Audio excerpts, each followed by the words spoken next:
Welcome to HardScript. Help me reach 5,000 subscribers. Support the video with a like and leave your thoughts in the comments.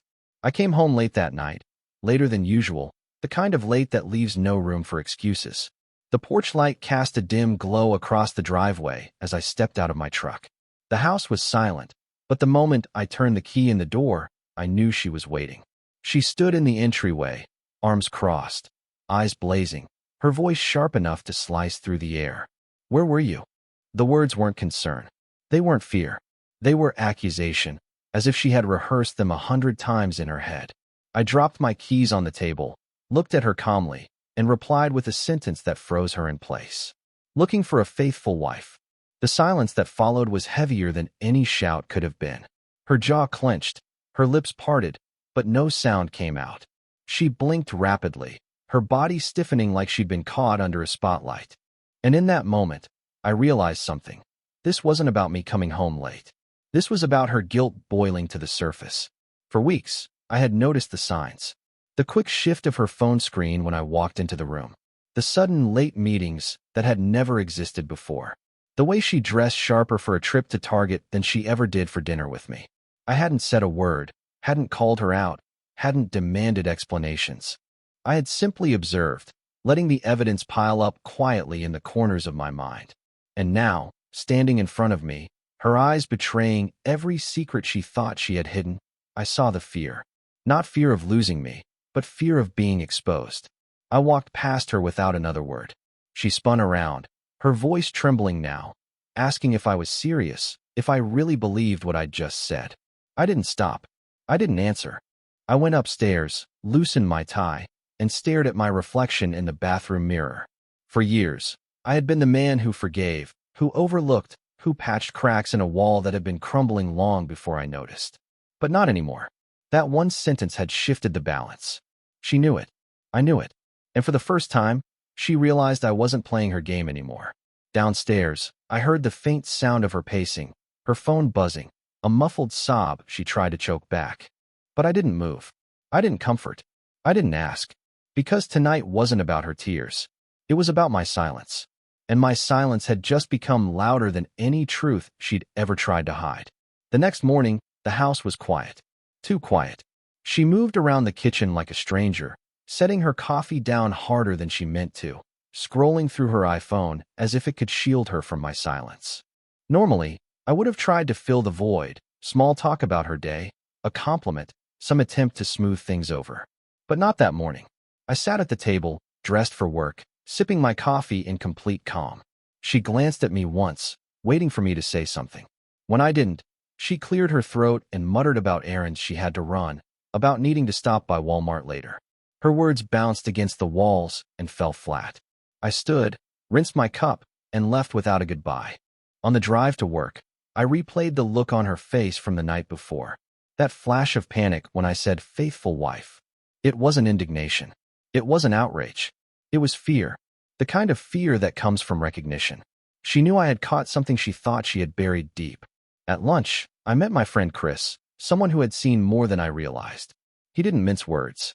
He leaned across the booth at Olive Garden, lowering his voice as he told me he'd seen her out with someone a few weeks back. Not a group, not coworkers, just her and him. Too close, too familiar. My stomach didn't twist. My hands didn't shake. I just nodded, thanked him, and took another sip of water. Confirmation doesn't always bring pain. Sometimes it just brings clarity. When I got home that evening, she was waiting again. Dinner set, candles lit, a bottle of wine breathing on the counter. She smiled too brightly, her voice too sweet as she asked how my day had been. I sat down, ate quietly, and offered nothing. No compliments, no questions, just silence. She tried to laugh, tried to pull me into conversation, but my calm refusal cut deeper than any argument. By the end of the meal, her smile was gone. She excused herself, disappeared into the bathroom, and I could hear muffled sobs behind the door. I didn't move. I didn't knock. I turned off the lights downstairs and went to bed. Because I finally understood, she wanted me desperate, broken, begging for truth. But I wasn't going to give her that. She could sit with her guilt in the dark. I had already begun to step into the light. The days that followed weren't explosive. They were quiet, calculated, and that's what made them heavier. I pulled away without announcing it, without justifying it. She didn't realize until the little things began slipping through her fingers. I stopped answering her texts immediately. If she messaged me while I was at work, I let it sit. Hours passed before I replied, if I replied at all. When I came home, I didn't greet her with the familiar warmth she'd always expected. I hung up my jacket, set my keys down, and went about my evening like she wasn't even there. She tried to bait me with kindness. Candles lit in the living room, dinner plated neatly, her hair done when I walked through the door. Once, she even left a small bag from Target on the counter, a new shirt for me, tag still on. She said it reminded her of me. I glanced at it, muttered thanks, and left it untouched. Each time I gave her nothing, her performance cracked. She smiled too hard, laughed too loud, and when no reaction came, the silence cut her deeper than any words I could have thrown at her. She had built her control on my need for validation. Without it, she was exposed. One evening, I caught her pacing the kitchen, her phone clutched tightly in her hand. She asked again where I had been the night before, her voice breaking halfway through. I shrugged, told her I'd been out. Nothing more. The look on her face told me that single word had shattered whatever script she was trying to follow. That night, she broke character completely. She asked if I believed she was cheating, her tone teetering between panic and anger. I didn't answer. I didn't even turn to face her. I just poured myself a glass of water and walked upstairs. Behind me, I heard her whispering my name, her voice trembling, but I didn't stop. In bed, I lay awake staring at the ceiling, listening to her cry in the bathroom. It wasn't staged anymore. It was raw, desperate, the sound of someone losing ground. For years, I had been the one begging for scraps of her affection, waiting for her to decide when I mattered. Now, she was the one waiting for me, begging silently for a sign that I still cared. But the truth was already clear. I didn't need to yell. I didn't need to accuse. My silence was louder than her words. And with every passing day, she was beginning to understand it. The unraveling began in public. At Sunday brunch with her sister and a few friends, she tried too hard to play the part. Her laugh was a little louder, her smile stretched too wide. But people notice when something isn't real. I stayed quiet, sipping my coffee, giving her nothing to work with. Her sister glanced at me, frowning, and then leaned toward her with a whispered question that made her shoulders stiffen. She covered it with a sip of her mimosa, but her eyes gave her away. Later that day, her mother called me. She asked if everything was okay, if something was going on. I told her I was fine, that I'd been focused on work and was actually feeling better than I had in years.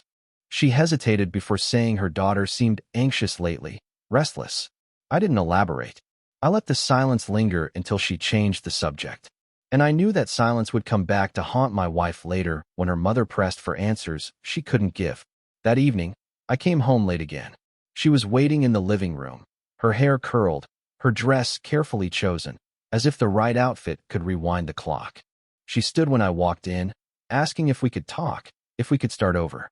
I sat down, ate the dinner she had prepared, thanked her, and excused myself. No fight, no explanation, just absence. She stood frozen in the middle of the room, staring at the untouched glass of wine she had poured for me. Over the next few days, she grew more frantic. She lingered in doorways, hovered near me in the kitchen, brushed her hand against mine at the table as if touch alone could pull me back. I didn't reject her. I didn't accept her. I let the silence answer for me.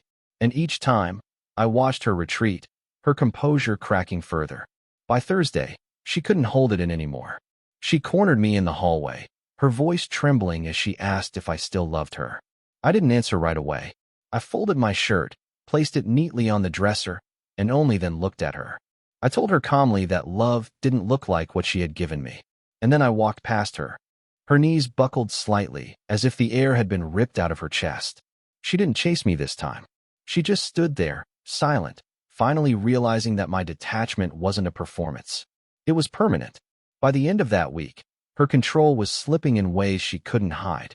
The woman who once strutted through life with certainty now paced rooms like a guest in her own house. She filled the silence with noise, TV blaring, music echoing from her phone, random calls to friends she hadn't spoken to in years.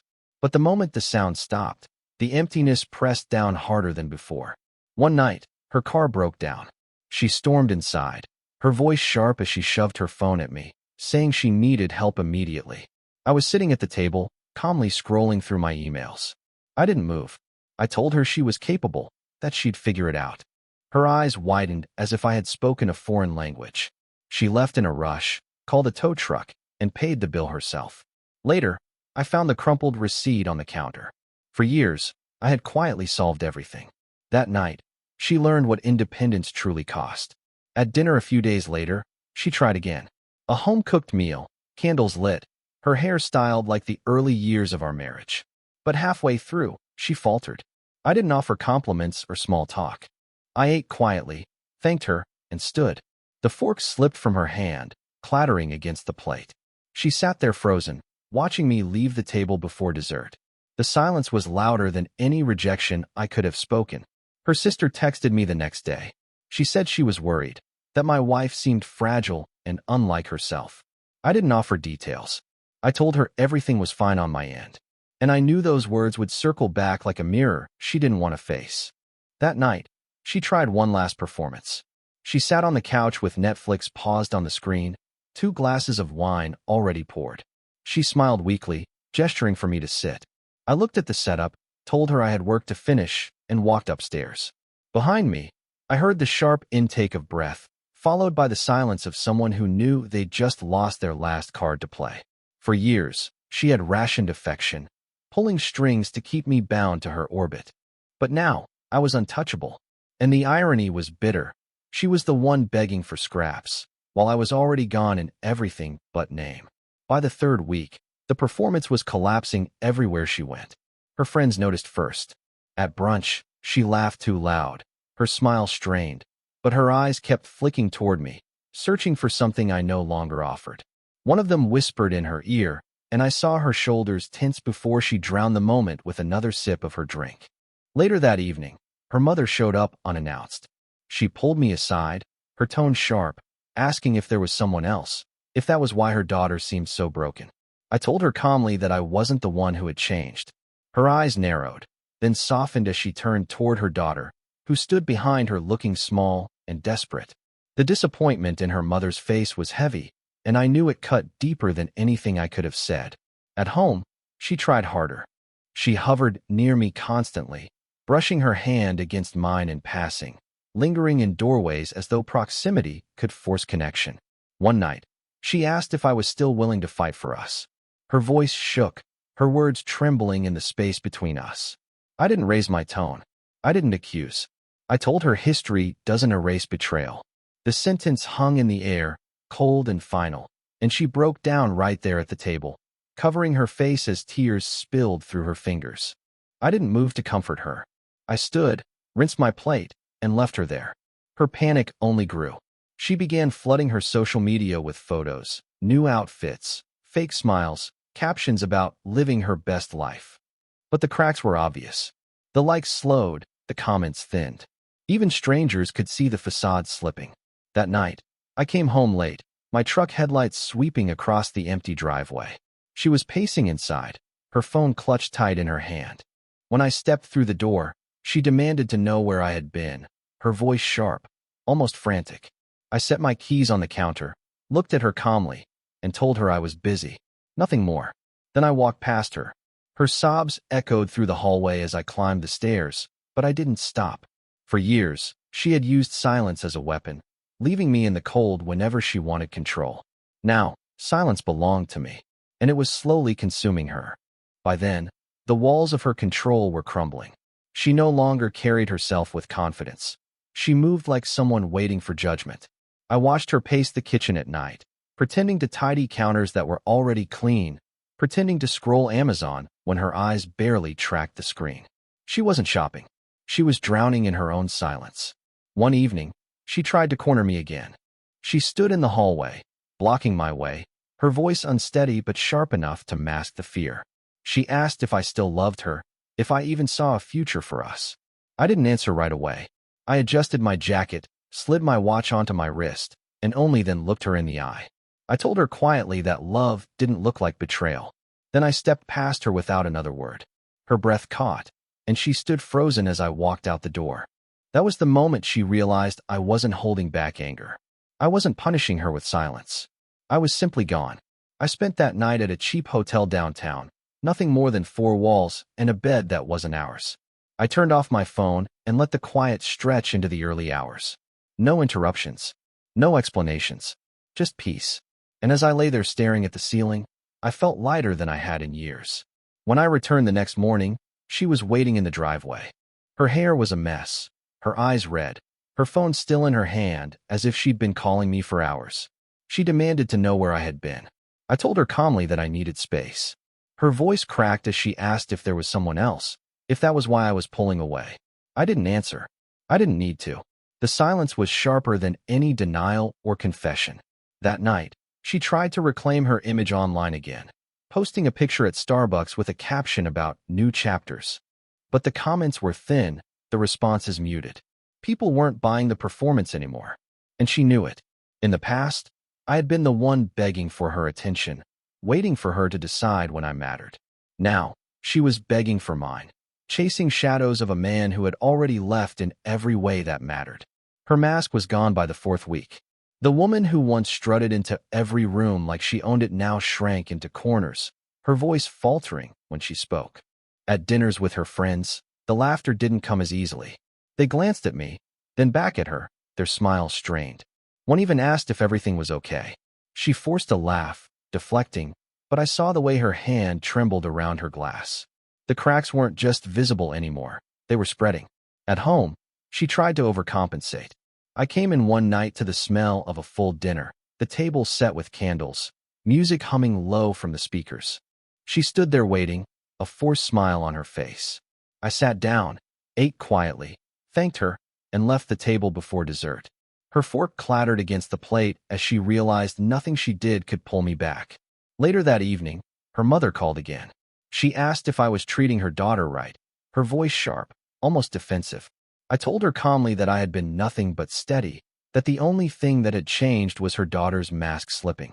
There was a pause, heavy and telling, before she said she'd talk to her directly. I knew those words would sting deeper than anything I could say to her face. By midweek, my wife's desperation turned to panic. She followed me from room to room, asking where I had been, who I was with, when I'd be home. I kept my answers short. Out. Later. Busy. I wasn't cruel. I wasn't angry. I was simply absent. And absence was something she had never been able to live with. That Friday, I came home later than usual. She was standing in the doorway, her hair unkempt, her eyes red, her voice cracking as she demanded to know what was happening to us. I looked at her calmly, told her choices have consequences, and walked past her. She broke down on the spot, sobs echoing through the house as I climbed the stairs.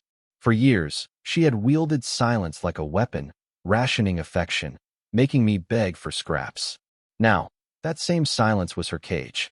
And every night she spent pacing, crying, or scrolling her phone for distractions only tightened the bars. She had asked me once if I still loved her. But what she never understood was that love dies quietly. It doesn't need an explosion. It needs silence. And silence was all I had left to give. The collapse wasn't a single blow. It was a slow dismantling, piece by piece, until there was nothing left for her to cling to. Her friends stopped calling as often. The brunch invitations dried up. Even her social media posts lost their shine. No more perfect captions, no more curated smiles. She tried posting a photo at Olive Garden with a friend, but the comments weren't envy anymore. They were questions, concern, thinly veiled whispers of people who had noticed the cracks. At home, her desperation turned frantic. She hovered in doorways, asking if I was seeing someone else, if that was the reason I had turned so cold. I didn't flinch. I told her simply that not everything revolved around her. That sentence silenced her in a way no fight ever could. She stood frozen, her lips trembling, unable to argue because she knew it was true. Her control over the little things started slipping. She forgot to pay a bill that I had always handled. The car registration sat unopened on the counter for weeks. She had built her world on me, carrying the weight quietly in the background. And now that I had stepped back, the cracks became chasms. One night, she tried to reclaim intimacy, almost demanding it as though it would reset the balance. She reminded me of the years we had together, the promises, the history. I listened, calm, steady, then told her history doesn't erase betrayal. She broke down right there, sobbing into her hands, her body shaking as the words sank in. I didn't comfort her. I let her sit in the silence she had once forced on me. The following weekend, her sister stopped by. She pulled me aside and asked if everything was okay, her voice careful, probing. I told her I was fine, better than I had been in years. She frowned, clearly unsettled by my calmness, then glanced at her sister, who looked small and broken in the corner of the room. That moment said more than I ever could. By then, the house was heavy with silence. She tried to drown it with Netflix blaring, candles lit, even wine poured into glasses that sat untouched. But noise wasn't connection. Noise was just another mask. And when it faded, she was left alone with the truth. The man she thought she could control was gone, and in his place was someone she couldn't reach no matter how loud she cried. The end didn't come with shouting or slammed doors. It arrived in silence, the kind that settles so deep it feels permanent. I came home late that night, the driveway dark except for my Ford F-150 parked under the streetlight. Inside, the house smelled faintly of a Bath and Body Works candle burning low on the coffee table. She was sitting on the couch, hair unkempt, mascara streaked, a glass of wine untouched beside her. When I stepped in, she stood quickly, her hands trembling as she asked if I was leaving for good. Her voice cracked on the word good, as though she knew the answer before I said anything. I looked at her and didn't rush. I let the silence fill the room until it was unbearable for her. Tears streamed down her face as she whispered apologies, promises, fragments of the woman she thought I wanted to see again. But all I saw was someone who had traded respect for control and ended up with nothing. I didn't argue. I didn't accuse. I picked up the bag I had already packed, sitting by the door for days. She stepped closer, blocking me for a moment, asking if I was really going to walk away after everything. Her eyes were wide, desperate, clinging to the last thread of control she thought she had. I paused, looked her in the eye, and said the only words that mattered. I didn't disappear. I just stopped showing up where I wasn't respected. Her body collapsed onto the couch as though the sentence itself had cut her down. She buried her face in her hands, sobbing so hard it echoed through the walls. I didn't comfort her. I didn't stay. I opened the door, stepped into the cool night air, and let it close behind me. Walking to my truck, I felt a weight lift. The silence that once suffocated me was now clean, sharp, freeing. I didn't glance back at the house, didn't check the rearview mirror when I pulled away. Whatever remained inside those walls wasn't mine anymore. It wasn't an ending. It was the beginning of something new. In the ashes of her control, I found peace. Real peace. The kind she could never take away again. And as I drove off, the road stretching open ahead of me, I knew one thing for certain. I hadn't lost. I had finally left. Been through it. When they crossed the line, and you made sure they felt it.